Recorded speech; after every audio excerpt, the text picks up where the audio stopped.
1 in 3. That's how many American men will face physical violence, sexual assault, or stalking by an intimate partner. 1 in 3 women worldwide will endure physical or sexual abuse, most often by someone they know. But domestic abuse isn't just bruises. It's manipulation, it's fear, it's control that seeps into every part of your life. I'm Ingrid Dutton, and I survived it. Then I created 1 in 3 so no one else has to suffer in silence. Each week, we break that silence together. Occasionally joined by survivors, loved ones, and experts, we talk about the pain, yes, but also about the healing, resilience, and the fight to reclaim your life. This podcast is more than awareness, it's a lifeline. And a reminder, you are seen, you are heard, you are never alone. Search for 1 in 3 wherever you get your podcasts, because every voice matters and every story deserves to be heard. Quote, "We've endured too many of these tragedies in the past few years, and each time I learn the news, I react not as a president, but as anybody else would, as a parent. And that was especially true today. I know there's not a parent in America who doesn't feel the same overwhelming grief that I do.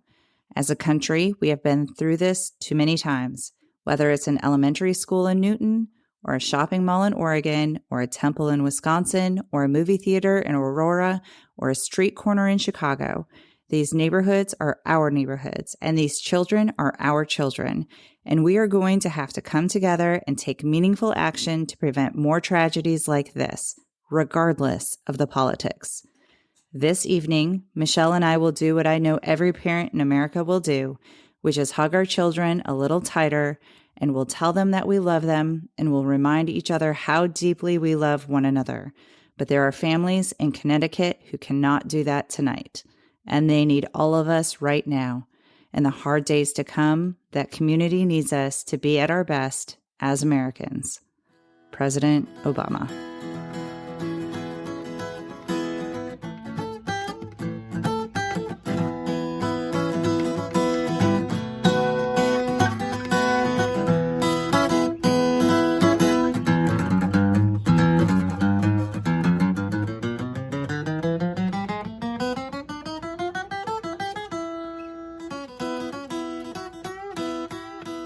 Hey. Hi. I'm Ingrid. I'm Ingrid, the bringer of doom and gloom. I'm Jessica, and my excitement for this episode dropped when I heard that quote. Yeah. And in case you haven't figured out what I'm doing, you'll find out very shortly. And you'll find out why. I'm still on the conspiracy theory topic. Yeah, I don't know that part. Okay. Well, let's just get into this and get it over with. Oh gosh, it's a hard one. I will mute myself so I don't sniff. No sniffles. No sniffles. Okay. So quickly, sources: Britannica, History.com, New York Times, Associated Press, Texas Tribune, PBS.org, and a tiny bit from Wikipedia. To this is a really tough story. And actually, I will tell you what it's about. This is Sandy Hook. And if this is going to be too difficult to listen to, just, you're not going to hurt my feelings if you don't listen to this one. Or skip ahead 20 minutes. Can I skip? No, you have to sit here and listen to it. Okay. Actually, probably not even 20 minutes. Skip ahead a little bit. Okay. December 14th, 2012, 20-year-old Alex Lanza shot his 52-year-old mother, Nancy Lanza, 4 times with a .22 caliber rifle, killing her. Before he left their home in Newton, Connecticut, he destroyed his computer's hard drive and took his mother's AR-15, 2 pistols, a shotgun, and several hundred rounds of ammunition. He drove his mother's car approximately 5 miles to the kindergarten through 4th grade Sandy Hook Elementary School. Upon arriving, he shot out a window next to the locked security door of the school at 9:30 a.m. Hearing gunshots, the principal, Dawn Hawksprung, and school psychologist Mary Sherlock went to investigate. Lanza immediately shot and killed them both. Vice Principal Natalie Hammond was shot and injured. The gunfire was heard throughout the school because it was done during the morning announcements. Teachers immediately reacted to this. They turned off lights, instructed students to hide, and barricaded classroom doors with furniture or their own bodies. Lanza entered adjoining first-grade classrooms belonging to Lauren Rossow and Victoria Soto. He first killed Lauren and 14 children before moving to Victoria's room.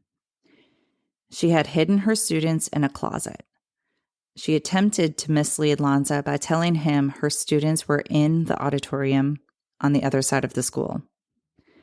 Lanza shot and killed her, along with 6 more children, as they attempted to run and escape. In addition to the 12 girls, 8 boys, and 2 teachers in these rooms, classroom aide Anne Marie Murphy and behavioral therapist Rachel Davino were killed. 12 first graders from those 2 classrooms survived. Initial calls to 911 are reported to be around 9:30 to 9:35 a.m. Police arrived within 5 minutes. Hearing the police approaching, Lanza turned a handgun on himself. His lifeless body was found outside of Victoria's classroom. There were 156 rounds fired within 5 to 10 minutes, killing a total of 26. Devastation rocked Newton and the country following the tragedy. Unfortunately, the horror didn't end on December 14th. Alex Jones was born in 1974 in Dallas, Texas. His parents, a dentist and a homemaker, raised him in Rockwall. After moving to Austin, he eventually graduated high school in 1993. He later dropped out of Austin Community College. He had read None Dare Call It Conspiracy when he was a teenager. The book was written by conspiracy theorist Gary Allen and alleged global bankers controlled American politics. Jones said it is the easiest to read primer on the New World Order. Just quickly, the New World Order, according to Jones and other like-minded individuals, is apparently a secretive sovereign entity that will rule the world. And the reason I clarify that it's Jones and others who believe like him is because New World Order has been used throughout history to define different things. Jones went on to begin his own radio talk show in addition to multiple other things. Possibly what he's most well known for is InfoWars. He is the publisher and director of the website, which is known to produce conspiracies and other fake news.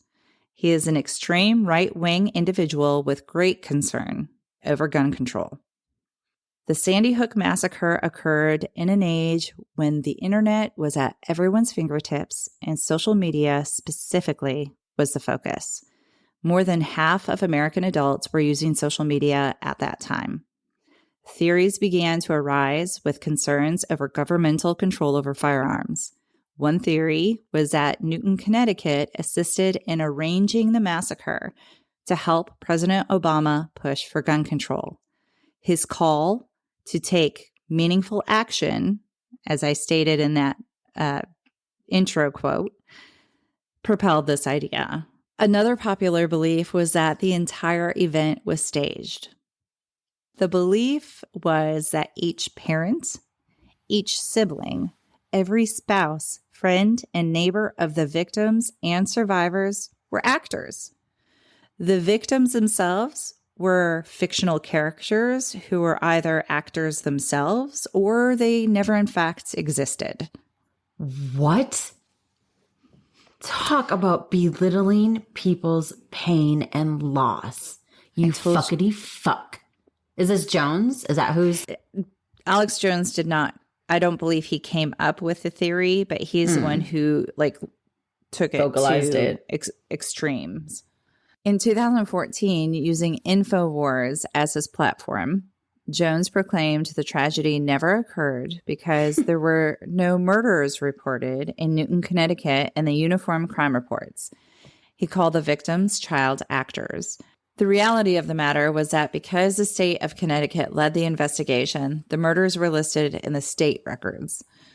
Jones had apparently begun his vocal disbelief in what happened in Newton the day of the massacre. What? He posted to social media as well as InfoWars.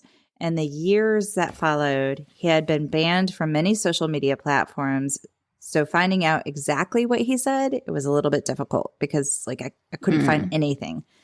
Yeah. But I was able to find these quotes from a New York Times article by Elizabeth Williamson that was dated September 22nd, 2022. So here are his quotes. My gut is, with the timing and everything that happened, this is staged. And I've been saying the last few months, get ready for big mass shootings, and then magically, it happens. Folks, we got to get private investigators up to Sandy Hook right now, because I'm telling you this stinks to highest heaven. We're sorry for everybody's losses, whatever. We're investigating this, though. This is phony as a $3 bill. You've got parents laughing, ha, ha, ha. Then they walk over to the camera and go, boo, hoo, hoo. And not just one, but a bunch of parents doing this. And then photos of kids that are still alive, they said died. I mean, they think we're so dumb. Okay, the grieving process can happen any way it wants to. And the fact that those parents could have a laugh during that time, God bless them that they were able to. Why did Hitler blow up the Reichstag? To get control. Why do governments stage these things? To get our guns. Why can't people get that through their head? Comparing Obama to Hitler. Really? I watched the footage and it looks like a drill. Robbie Parker, whose daughter Emily died at Sandy Hook, gave a news conference the night after the shooting. I think he was the first parent to actually speak publicly. Just before he began speaking, he gave what looks like a nervous laugh. And Jones ran with that and said, after you lose your daughter, they put you on some antidepressants or something. But I thought those take a month to kick in. I mean, it's like a look of absolute satisfaction, like he's about to accept an Oscar. And it looks like he's saying, okay, do I read off the card? He's laughing, and then he goes over and starts basically breaking down and crying. He and other conspiracists were able to splice together mistakes in the initial news coverage as proof that it was not real. So remember, 2012 was when everybody's just trying to, nobody's fact checking. Mm-hmm. I mean, now everybody fact checks, but they don't care. They still just report the fake stuff anyway. Mm-hmm. But this is where you're just going to go out there and you're going to run with, you overheard somebody say something and just, you're going to announce it as news. And so things were getting reported that weren't factual. And so what he did then is they pieced things together and look, see, this didn't really happen. Devastation is too light of a word to describe what happened to the families as a result of Jones's rants. 6 months after the tragedy, a university poll found 1 in 4 individuals believed the truth about Sandy Hook was being hidden due to a political agenda. 1 in 4? Yes. So it said a university poll. So I couldn't find exactly where that was and who was, was it just university students that were polled, or was it a university that conducted it and went? So I'm not really what region sure of the country it was in. Yeah. Right. Gotcha. Jesse Lewis was one of Lanza's 6-year-old victims. His father recalled someone driving by his house while shooting a gun and yelling, InfoWars. Erica Lafferty is the daughter of Principal Hawksprung, and she received threats of rape. What? The father of Ben Wheeler, another 6-year-old victim, reported people showing up at his house demanding to see Ben, insisting he was still alive. What is wrong with people? The Parkers, so again, that's the dad who spoke out, received threats that they like in quotation, air quotes. I guess you can't see me. So they, in air quotes, were coming after them and their daughter Emily, who was still believed to be alive.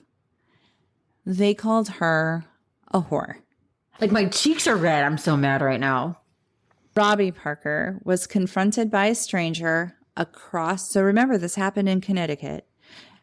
Confronted by a stranger across the country in Washington state 4 years after the killings. And this stranger accused him of lying about the existence of his daughter. Wow. The family's addresses, phone numbers, and social security numbers would be posted online, leading to years and years of abuse.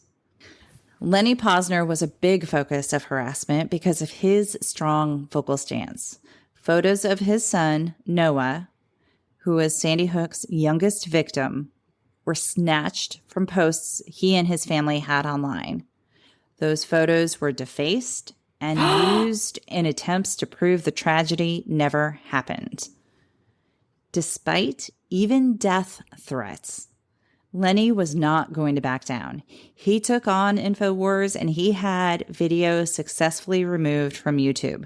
So this is where they fucked up, because they took photos that he had put in like a Google account, like a website, to memorialize Noah, and they're copyrighted. So they took those photos. So he was able to get them wiped out because they're using copyrighted material. Lenny Posner created the Honor, HONR network, which is a nonprofit designed to help victims of mass casualties who endure harassment. Jones, InfoWars, and their followers targeted the Posner family, which consisted of Lenny, his then wife, Veronique, their 2 surviving children, one of whom is Noah's twin sister. Oh, my God. They were forced to move multiple times, including out of the state of Connecticut. Harassers stalked the family and would post their addresses with each move. They would like follow them to the new house, be like, oh, here, they live here. The family is now forced to reside hundreds of miles from where Noah's buried. Ugh. None of this has stopped Lenny from his crusade. Not only was he able to remove content from YouTube, but also Facebook, Twitter, and other social media outlets. Good job, man. Elizabeth Williamson, so she's the person, the journalist that wrote the New York Times article, I was able to get the quotes. She published a book entitled American Tragedy and the Battle for Truth. In the book, she had multiple interviews. One is with Lenny Posner. She asked what drove him to continue his defense and attack against the hoaxers. He mentioned how he used to go into Noah's room at night while he was sleeping just to inhale his sleeping baby scent. After Noah was murdered, Lenny would search for that scent in his room, in unwashed clothes, anywhere he could find traces of Noah. Within a few months, that scent had completely disappeared. His fear was that these hoaxers would also obliterate Noah's essence online. He never wanted there to be a day when somebody looked up the incidents on Sandy Hook and instead of finding the truth about each victim, they found that it was staged or that it never happened. Noah's father was determined to never let his son be forgotten or erased. Lenny Posner's success in removing falsified content from social media caused Jones to protest his First Amendment rights were revoked. Fuck you and your First Amendment rights, you fuckity fuck. You're So terrorizing people. You're convincing people to terrorize other people so you can hold a gun. I'm all about gun control, but what in the fuck are you doing? So because he said that, I'm going to go quickly over what the First Amendment rights actually are. So the First Amendment states, Congress shall make no law respecting an establishment of religion or prohibiting the free exercise thereof, or abridging the freedom of speech or of the press or of the right of the people peaceably to assemble and to petition the government for a redress of grievances. So what this is saying is it's giving the freedom of speech or press. This is the right to peacefully protest or petition in order to make disagreements with a government known. For instance, peaceful protests may be assembled and petitions can be signed to voice disagreement over, say, the overturning of Roe versus Wade. But now let's move to another term, defamation. Legally, defamation is a statement that injures a third party's reputation. The tort of defamation includes both libel, which are written statements, and slander, which are spoken statements. While evidence that proves defamation can vary from state to state, most hold that the following be true. The defendant made a statement. The statement was published or spoken. The statement caused injury. The statement was false, and the statement did not fall into a privileged category. And I didn't look that last part up specifically, but I would assume something like, in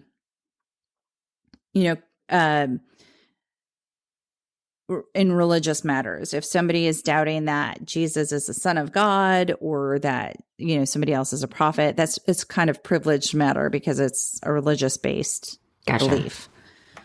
Are proven against Alex Jones in relation to the Sandy Hook massacre. He faced multiple defamation trials in 2022. Yes. They didn't occur until 10 years later? Correct. The defamation? Yes. Why? Yes. I'm not sure. The first held in Texas in August 2022 ordered he pay $50 million to a family of one of the victims.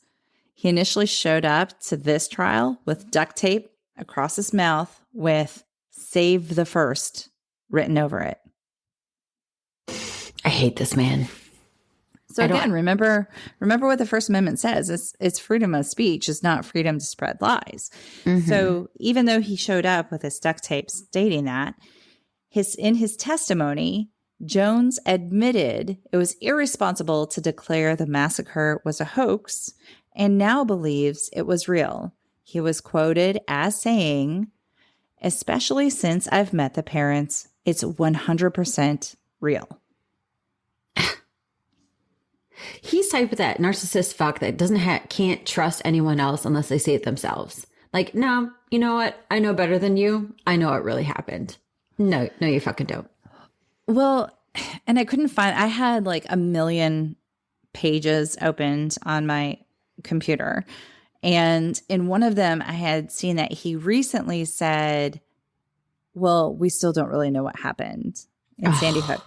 But I couldn't find that again. I was going to put that in here, but I couldn't find when and where he said it and where I got that from. So I'm saying it now, but I'm not officially saying it. I couldn't find it again, so I don't know where it is. In October of 2022, Jones and his company, Free Speech Systems, was ordered by a Connecticut jury to pay $965 million to 8 families and an FBI agent. And the FBI agent also was receiving threats because he was validating that this really happened. Right. In this trial, which you can find on YouTube, Jones is brought the fuck down by the attorney. Did you watch it? Yes. It's glorious. He's caught in lies because of a digital transcript, which was accidentally, I'm doing air quotes again, accidentally sent to the plaintiff team by the defense attorney. So plaintiff's attorney said, your attorney sent this to me by mistake. And when I let them know, they didn't make any motions to be like, oh, wait, that was a mistake. Give that back. So air quotes, accidentally. Ooh, that'd be a hard person to defend. Right. That's probably why you might accidentally send something to the wrong person. Okay. So I would love to go into more detail of that whole shit show, but I'm trying to stay on task of our conspiracy theories. So you can go check that out for yourself. Just YouTube, Alex Jones, defamation trial, cotton lies, whatever. I might enjoy watching that. Yeah. You'll be able to see that. What's great is there are a few legal individuals, I'm not sure if they're attorneys, that break it down. Like they have their own video of where they break things down. I got a little caught up in watching some of that stuff. Day number 1 of research was just that. That's all I did. Okay, so also, so this will make you mad again. The plaintiff's attorney asked, so Jones goes off on a tangent about liberals and whatever. And so the plaintiff's attorney at that point asks Jones to show the victims' families a little respect. And his reply was, quote, "Is this a struggle session? Are we in China? I've already said I'm sorry hundreds of times, and I'm done saying I'm sorry." What? Yes. So I'll keep moving on because we'll get stuck on this guy for a long time. In both of these cases, the judges entered a default judgment of defamation. So he didn't even go to trial to be determined if this was defamation or not. There was enough evidence that they're like, yeah, this is defamation. The juries only had to deliberate to decide on the extent of injury. So that's the monetary rewards. In November of 2022, Connecticut Judge Barbara Bellis, who she oversaw the trial in October, she also ordered Jones to pay an additional $323 million for common law punitive damages and $150 million in damages under the Connecticut Unfair Trade Practices Act. She is quoted as saying, "The record also establishes that the defendants repeated the conduct and attacks on the plaintiffs for nearly a decade, including during the trial, wanton, malicious, and heinous conduct that caused harm to the plaintiffs. This depravity and cruel, persistent course of conduct by the defendants establishes the highest degree of reprehensibility and blameworthiness." So, badass. Yeah. Jones and his companies preemptively filed for bankruptcy earlier in 2022. Money has been moved around. Freaking convenient. He has also vocalized he will be filing for appeals. So I hate conspiracies because there's often a lack of misleading information that can allow for many to continue to theorize and speculate on so many levels. I chose this story because there's no room for ongoing conspiracy or theorizing. This is a clear example of how an individual utilized a well-publicized platform to falsify events in order to capitalize in terms of money and power on the absolute worst kind of tragedy, one that involved innocent children and the adult heroes who attempted to protect them. December 14th, 2022 marked 10 years since this tragedy, which means these families endured a decade of harassment. Immediately following the massacre, President Obama had called for each of us to be at our best as Americans. Alex Jones did not do that. But the 26 Sandy Hook victims, no matter how young, certainly did. And the following information I found from businessinsider.com. Jessica Rakos, 6, told her mom, Krista Rakos, that morning before she got on the bus how excited she was to sell Girl Scout cookies that January. Her mom is quoted as saying, "She sat in the front seat, looked at me through the window, and smiled and waved as a bus pulled up the hill. That was the last time I saw Jessica alive." Olivia Engel, 6, was an outgoing girl with a great sense of humor. She also had a brother who was 3 years old at the time. Avielle Richmond, 6, was rarely without a giant grin and often barefoot. Her family founded the Avielle Foundation to fund research exploring the underpinnings of the brain that lead to violent behaviors. Jesse Lewis, 6, was just a happy boy who was supposed to make gingerbread houses with his family Friday afternoon after school. Grace Audrey McDonnell, 7, was also killed in the massacre. Her family called her the love and light of our family. Noah Posner, 6, had a twin sister. The pair had celebrated their 6th birthday on November 20. Noah's sister survived the attack. Anna Marquez Green, 6, had just moved with her family to Sandy Hook a few months before the shooting. Her 9-year-old brother was also at the school during the incident but escaped. Emily Parker, 6, was the oldest of 3 sisters. Before she died, she was teaching her younger sister how to read. Charlotte Bacon, 6, practiced Taekwondo and was an avid animal lover. Her family says her self-expression revolved around the color pink. Catherine Hubbard, 6, was a first grader at Sandy Hook who loved animals. Her mom started an animal foundation in her name, and the Connecticut State Legislature awarded 34 acres of land for a sanctuary. Josephine Gay, 7, celebrated her birthday just 3 days before she was killed.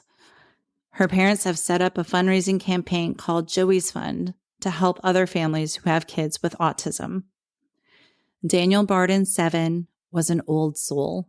His family founded a foundation in his name to encourage others to do little acts of kindness. James Mattioli, 6, affectionately known as Jay, had a passion for sports and the outdoors, as well as a love for math, earning him the descriptor of a numbers guy. His family organized a memorial 5K to raise money for scholarships and other programs in his honor. Carolyn Praviti, 6. Her family started a foundation in her name to give kids scholarships to support their passions. When talking about our family or herself, they wrote, she would tell people, "We are not lucky. We are blessed." Allison Wyatt, 6, wanted to be an artist, and rows of pictures filled her house.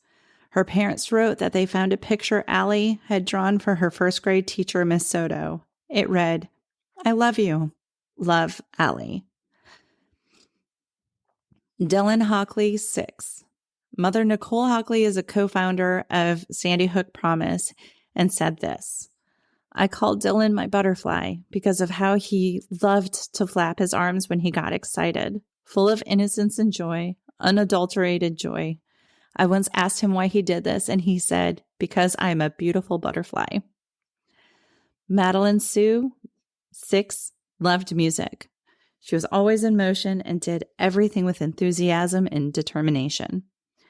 Chase Kowalski, 7.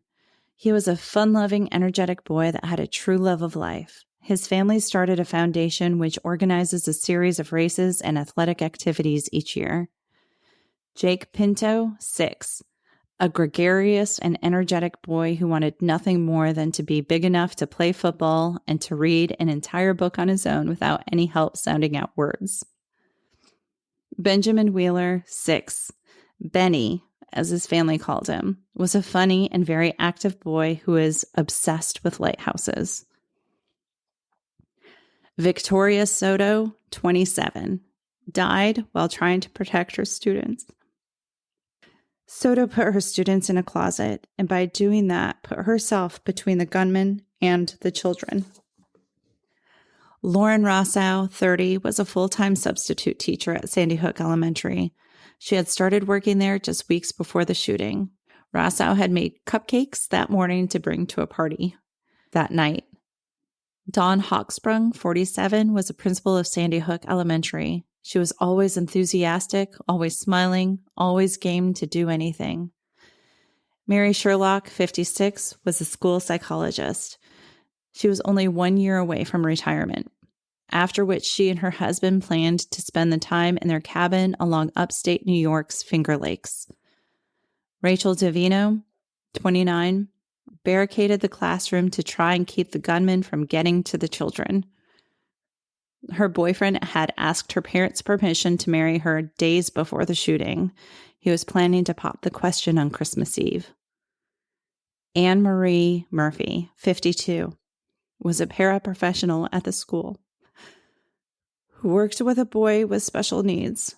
Her body was found covering a group of children, and she died with Dylan Hockley in her arms.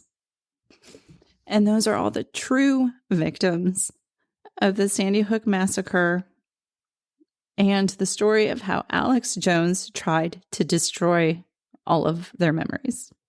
This journalist who wrote this book had also interviewed, and I didn't look at specific names, but the Virginia Tech shooting was prior to Sandy Hook.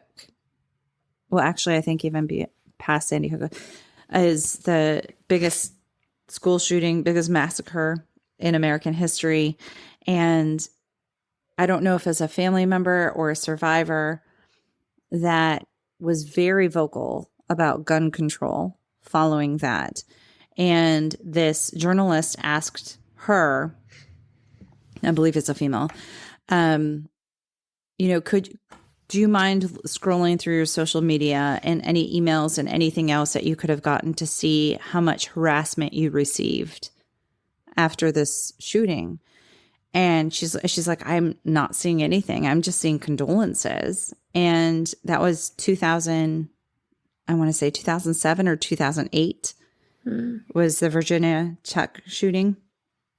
And she's been extremely vocal about gun control.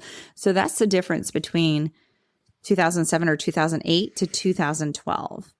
And I mean, I know we were doing conspiracies, but this also proves how huge of an influence social media has on people.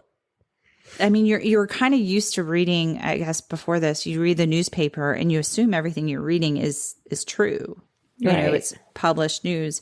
And then now, like, I feel like now people are starting to try to fact check things before jumping into believing it. And I think some still do not. But, you know, perhaps back then it was sort of the same belief. If you see it come across on your news feed, it's fact. I actually I didn't seek out to do Sandy Hook. I was seeking out Alex Jones. And there are too many. He has so many conspiracies. And I mean, there's no way I would have been able to make it all concise. Or even I don't want to get into this rabbit hole, but it's insane how one crazy motherfucker can influence so many people to think, and they think that they're thinking outside the box and like that they are right because there's something that's got to be going on. Touch with humanity at all. None. Correct. But there are multiple other conspiracies that he has been involved in and continues to be involved in. And, feel free to go check all that out if you want. But I don't care to give him an ounce of my time. No, this is, except for seeing him look like a fool. Yeah, do that. Well, that sucked. Should we do our B's? Yeah. Be a protective, loving parent. Be larger than life, like the 26. Don't be a propagandist asshole. Don't be so caught up in power and wanting to have fame or whatever recognition that you will create shit at the cost of other people's lives and innocence. Mm-hmm. Don't forget humanity. Thanks for presenting that. That was awful. Ripped my heart out and stomped on it and then burned it and made me angry. Thanks for listening, everybody. We'll be back next week. Bye. Bye. If you'd like to reach out to us or submit your situation, please contact us at anothersituationpodcast@gmail.com or find us on Instagram at anothersituationpodcast. We're also on Facebook at Another Situation. Another Situation is produced and edited by Point 5 Pinoy. Music is written and performed by Tim Crow.